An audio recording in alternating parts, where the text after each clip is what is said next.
7th class, exercise 3.1. Find the range of heights of any 10 students of your class. మీ క్లాస్లో ఒక 10 members యొక్క heights తీసుకొని దాని యొక్క రేంజ్ కనుక్కోవాలి. రేంజ్ అంటే ఏమిరా అంటే highest number minus lowest number. ఈ ప్రాబ్లంలో ఏమవుతుంది, highest height minus lowest height చేద్దాం ర్యాండమ్గా. అంటే మీ క్లాస్లో ఉండే వాళ్ళది తీసుకోండి, నేను తీసుకునేది ఆన్సర్ కాదు. మీ క్లాస్లో ఉన్న వాళ్ళని మీరు తీసుకొని చేయండి. నేను ఒక ఎగ్జాంపుల్గా వేస్తున్న ప్రాబ్లం, ఓకేనా. The heights of 10 students are in centimeters. 140, 134, 127, 151, 131, 122, 118, 145, 125, 127 ఇవన్నీ సెంటీమీటర్స్లో అనమాట. దీంట్లో హైయెస్ట్ వాల్యూ ఏది చూడండి, 151 కదా. లోయెస్ట్ వాల్యూ ఏది, 118. సో రేంజ్ ఫార్ములా ఏమిటంటే highest value minus lowest value. Value అంటే ఇక్కడ ఏమి, హైట్స్. సో హైయెస్ట్ వాల్యూ ఎంత, 151 మైనస్ 118. సో సబ్ట్రాక్ట్ చేస్తాం. 151లో నుంచి 118 పోతే 11లో 8 పోతే ఎంత, 3. 4లో 1 పోతే 3. So range is 33. Next problem. Organize the following marks in a class assessment in a tabular form. ఒక ఎగ్జామ్ జరిగింది, దాని మార్క్స్ ఇచ్చారనమాట. మనం ఒక టేబులర్ ఫామ్లో రాయాలి. ఇది మనం బాగా నేర్చుకోవాలి. టాలీ మార్క్స్ అంటారు. So marks, Tally marks, frequency అంటే ఎన్ని ఉన్నాయి అని ఫ్రీక్వెన్సీ చూద్దాం. ఇప్పుడు ఒక్కొక్కటి చేద్దాం. దీన్ని 2 రకాలుగా చేయొచ్చు. నేను ఒక రకం చెప్తాను ఇప్పుడు. ఇక్కడ చూడండి, మార్క్స్ 1 మార్క్ వచ్చింది ఏదేది చూడండి. 1 మార్క్ వచ్చింది ఎక్కడెక్కడ ఉంది చూడండి కదా, ఓన్లీ 1 ఉంది. సో ఫ్రీక్వెన్సీ ఎంత, 1. ఫ్రీక్వెన్సీ ఎంత, 1. ఎన్ని వచ్చినాయి, 1 వచ్చింది. అది టాలీ మార్క్స్లో వేయాలి. నెక్స్ట్ 2 చూడండి, 2 మార్క్స్ ఎన్ని వచ్చినాయి చూడండి. 2 ఎక్కడెక్కడ ఉంది, 1, 2, 2 ఉంది. సో ఎన్ని ఉంది, 2 ఉంది. అంటే టాలీ మార్క్స్ వచ్చి 2, ఓకేనా. ఈ మెథడ్లో చేస్తాం మనం. 3 వచ్చి చూడండి ఏమేమి ఉంది, 1 ఎక్కడుంది, లేదు. సో ఇక్కడ ఏమొస్తుంది, ఇక్కడ 1 వస్తుంది, ఇక్కడ 1 టాలీ మార్క్స్ వస్తుంది. నెక్స్ట్ 4 వచ్చి 1, 2, 3 వచ్చింది. సో ఇక్కడ ఏం రాస్తాము, 3, 1, 2, 3 రాస్తాం. నెక్స్ట్ 5 చూడండి, 5 ఏమేమి ఉంది, ఎన్ని ఉన్నాయి చూడండి, 1, 2, 3, 4, 5 ఉంది. ఇప్పుడు టాలీ మార్క్స్లో ఎలా రాస్తామో చూడండి. ఇక్కడ 5 ఉంది. టాలీ మార్క్స్లో ఎలా రాయాలంటే 1, 2, 3, 4, 5th 1 వచ్చి ఒక క్రాస్ వేయాలన్నమాట, అలా వేయాలి. నెక్స్ట్ 6 మార్క్స్ వచ్చింది చూడండి, 1, 2, 3, 4 ఎలా రాయాలా, 4, 1, 2, 3, 4 టాలీ మార్క్స్. నెక్స్ట్ 7 ఉండేది చూడండి, 1, 2. 7 వచ్చి ఉంది, 2 ఉంది. సో టాలీ మార్క్స్లో 2 చూపించాలి. వాట్ అబౌట్ 8, 1 ఉంది. సో 1. 9 చూడండి, 1 ఉంది. 10, 0 లేదు. సో టాలీ మార్క్స్లో ఏం రావన్నమాట. ఇది టేబులర్ కాలం. ఇలా మనము వేసేది నేర్చుకోవాలి. ఇప్పుడు చూడండి సరిపోయిందా లేదా ఒకసారి చెక్ చేద్దాం. టోటల్ ఎన్ని ఉన్నాయమ్మా మనకి, 1, 2, 3, 4, 5, 6, 7, 8, 9, 10, 11, 12, 13, 14, 15, 16, 17, 19, 20. సో ఇవన్నీ కూడా 20 ఉండాలన్నమాట. చూడండి 3, 4, 5, 6, 7 ఒక 5 ఎంత అవుతుంది, 12 ఒక 4, 16 2, 18, 19, 20. సో సరిపోయింది అనమాట 20. ఓకే. నెక్స్ట్ క్వశ్చన్స్ చూడండి. Which number is the highest. దీంట్లో ఏ నెంబర్ వచ్చి highest. So which number is the highest. So 9 is the highest. Answer is 9. Next one చూడు, which number is the lowest. Lowest ఎంత, 1 mark వచ్చి lowest అనమాట. So 1. What is the range of the data. రేంజ్కి ఏం చెప్పాను, range is equal to highest value minus lowest value. Highest value ఎంత, 9. Lowest value ఎంత, 1. అంటే 9లో 1 పోతే ఎంత, 8. Range is 8.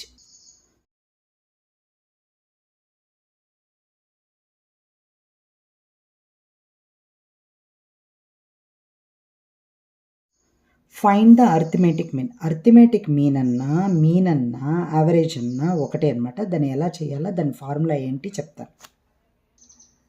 మీన్ ఫార్ములా వచ్చి mean is equal to some of all observations by number of observations. Sum of observations by number of observations. ఈ ప్రాబ్లంలో మనకేమి ఇచ్చారు? మార్క్స్ 4, 6, 7, 5, 3, 5, 4, 5, 2, 6, 2, 5, 1, 9, 6, 5, 8, 4, 6, 7 ఇచ్చినారు కదా. ఇది వచ్చి ఇవన్నీ అబ్జర్వేషన్స్ అనమాట. ఈ అబ్జర్వేషన్ని యాడ్ చేయాలి. అంటే ఏమి 4 + 6 + 7 + 5 + 3 + 5 + 4 + 5 అలా అనమాట. మొత్తం అబ్జర్వేషన్స్ని మనం ఏం చేయాలి? యాడ్ చేసి బై ఎన్ని ఉన్నాయి? How many? అప్పుడే లెక్క పెట్టాం కదా, ఎన్ని ఉన్నాయి? 20 అబ్జర్వేషన్స్ ఉన్నాయి. ఇప్పుడు ఎలా చేద్దామో చూద్దాం. సో సమ్ ఆఫ్ అబ్జర్వేషన్స్ అంటే దాని అన్ని ఇచ్చిన నెంబర్స్ని అన్నీ మనం ఏం చేయాలి? యాడ్ చేసుకోవాలి. సో 4 + 6 + 7 + 5 + 3 + 5 + 4 + 5 + 2 + 6 + 2 + 5 + 1 + 9 + 6 + 5 + 8 + 4 + 6 + 7 ఇవన్నీ వచ్చి some of observations by number of observations ఎన్ని కౌంట్ చేస్తే 20 ఉంది. సో ఇవన్నీ యాడ్ చేయాలి. సమ్ అంటే ప్లస్ పెట్టాము అందుకే. సో అవన్నీ యాడ్ చేస్తే ఎంత వస్తుందంటే 100 వస్తుంది. 100/20. 0 0 క్యాన్సల్, 2 1s 2 5s. సో ఈ ఇచ్చిన డేటాలో ఈ అబ్జర్వేషన్స్ యొక్క మీన్ ఎంత అంటే 5. Next problem, find the mean of the first 5 whole numbers. First 5 whole numbers, ముందుగా హోల్ నెంబర్స్ అంటే ఏమి? 0 నుంచి స్టార్ట్ అవుతుంది. సో దాంట్లో ఫస్ట్ 5 హోల్ నెంబర్స్ ఎంత? 0 1 2 3 4. ఇప్పుడు మనము దీని మీన్ కనుక్కుందాం. మీన్ అన్నా అర్థమెటిక్ మీన్ అన్నా యావరేజ్ కనుక్కోమన్నా ఒకటి. So mean is equal to some of all observations by number of observations. So sum of all observations అంటే ఏమి? 0 + 1 + 2 + 3 + 4. 0 ఉంది కదా, 0 ఉన్నంత మాత్రం మనం వేయాల్సిన పని లేదు అని అనుకోకూడదు, దాన్ని కూడా వెయ్యాలి. సో నెంబర్ ఆఫ్ అబ్జర్వేషన్స్ అంటే 0 కూడా ఒకటి కౌంట్ వస్తుంది. 1 2 3 4 5. ఓకేనా? సో దీన్ని యాడ్ చేస్తే ఎంత వస్తుంది? 1 + 2 ఎంత? 3. 3 + 3 6. 6 + 4 10. 10/5. 5 1s 5 2s. Problem. A cricketer scored the following runs in 8 innings. ఒక క్రికెటరు స్కోర్ చేశారు 8 ఇన్నింగ్స్లో. ఒక్కొక్క ఇన్నింగ్లో ఎన్ని రన్స్ వచ్చినాయో చూద్దాం. ఒక ఇన్నింగ్లో వచ్చి 58, 76, 40, 35, 46, 45, 0, 100. అంటే ఒక దాంట్లో 0 కూడా వచ్చింది. ఇప్పుడు find the mean score. So ఇప్పుడు మీన్ కనుక్కోవాలి. మీన్ అంటే ఫార్ములా ఏం చెప్పాను? Some of all observations by number of observations. So some ఎంత? 58 + 76 + 40 + 35 + 46 + 45 + 0 + 100. 0 కూడా కౌంట్ చేసుకోవాలి. బై నెంబర్ ఆఫ్ అబ్జర్వేషన్స్ ఎన్ని? 8 ఇన్నింగ్స్ అంటే 8. 1 2 3 4 5 6 7 8 అంటే అతను 8 గేమ్స్లో పార్టిసిపేట్ అయినాడు కాబట్టి బై 8 వేయాలి. ఇవన్నీ యాడ్ చేస్తే ఎంత వస్తుంది అంటే 400 వస్తుంది. By 8. 8 1s 8 5s 40, 0. So 50. So అతని యొక్క మీన్ స్కోర్ ఎంత అంటే 50 అనమాట. యావరేజ్ స్కోర్ ఎంత అంటే 50. So mean is equal to 50. Fifth problem, following table shows the points of each player scored in 4 games. ఒక 4 games జరిగింది. ప్లేయర్ ఏ, ప్లేయర్ బి, ప్లేయర్ సి అనే అతను గేమ్ 1, గేమ్ 2, గేమ్ 3, గేమ్ 4 ఉంది. ఒక్కొక్క గేమ్లో వాళ్ళు ఎంతెంత స్కోర్ చేసినారో ఉందన్నమాట. సో ఫస్ట్ మనం చూస్తాం. ఏ ప్లేయర్ చూడండి, గేమ్ 1లో 14, గేమ్ 2లో 16, గేమ్ 3లో 10, గేమ్ 4లో 10. బి స్కోర్ చూడు, గేమ్ 1లో 0, గేమ్ 2లో 8, గేమ్ 3లో 6, గేమ్ 4లో 4.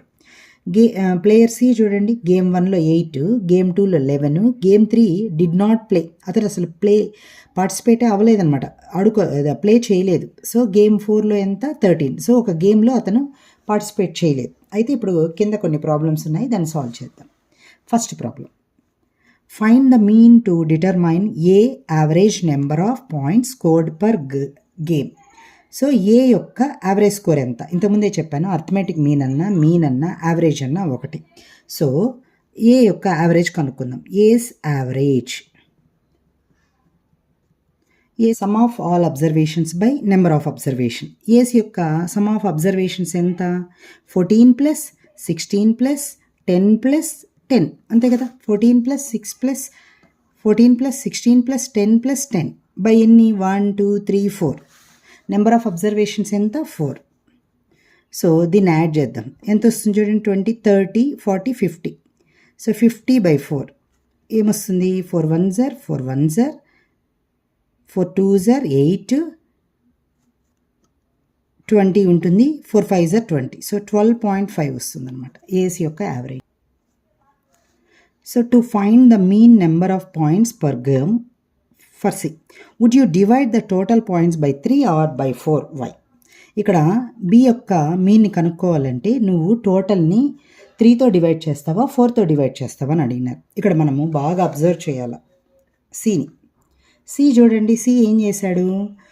ఫస్ట్ గేమ్లో వచ్చి 8 పాయింట్స్ స్కోర్ చేశారు, సెకండ్ గేమ్లో 11, థర్డ్ గేమ్ అసలు ఆడలేదు, so did not play. Fourth game వచ్చి 13. సో దేంతో డివైడ్ చేయాలి మనము? పార్టిసిపేట్ అయ్యింటేనే కౌంట్ అనమాట, పార్టిసిపేట్ కాకపోతే కౌంట్ లేదు. సో దేంతో డివైడ్ చేయాలా? 3తో డివైడ్ చేయాలి. సో మనం ఏం రాస్తామో చూడండి answer. So we must divide the total points by 3 because C played only 3 games. So ఇప్పుడు దీన్ని యావరేజ్ కనుక్కుందాం. Average C's average. C average ఎంత? 8 ప్లస్ 11 ప్లస్ 13. ఓకేనా, 8 plus 11 plus 13 by 3. So 8 plus 11 plus 13 ఎంత వస్తుందంటే 32 బై 3. దీన్ని నార్మల్ డివిజన్లో చేసామంటే 10.66 వస్తుంది. Next, B played in all the 4 games, how would you find the mean? So B యొక్క యావరేజ్ని ఎలా కనుక్కుంటావు? 4 games ఆడాడు కాబట్టి. సో బీస్ యావరేజ్ ఏమొస్తుంది? B 0 plus 8 plus 6 plus 4. చూడండి, 0 అన్నంత మాత్రాన మనము తీసేయకూడదు, 0 కూడా కౌంట్. బై 4 ఎంత వస్తుంది? 18 బై 4. సో 4తో డివిజన్ చేస్తే 4 4s are 16, 2 పాయింట్ పెట్టుకొని 0 పెడితే 4 5s are 20. So 4.5. Next problem, who is the best performer? ఏనా, బీనా, సీనా? ఏస్ యావరేజ్ ఎంత వచ్చింది? ఏస్ యావరేజ్ ఎంత? 12.5. బీస్ యావరేజ్ ఎంత వచ్చింది? 4.5. సిస్ యావరేజ్ ఎంత వచ్చింది? 10.66. ఇప్పుడు చెప్పండి, who is the best performer? ఏదైతే ఎక్కువ నెంబర్ వచ్చిందో ఎవరికైతే వాళ్ళే బెస్ట్ పర్ఫార్మర్. ఎవరు? 12.5. So A is the best performer.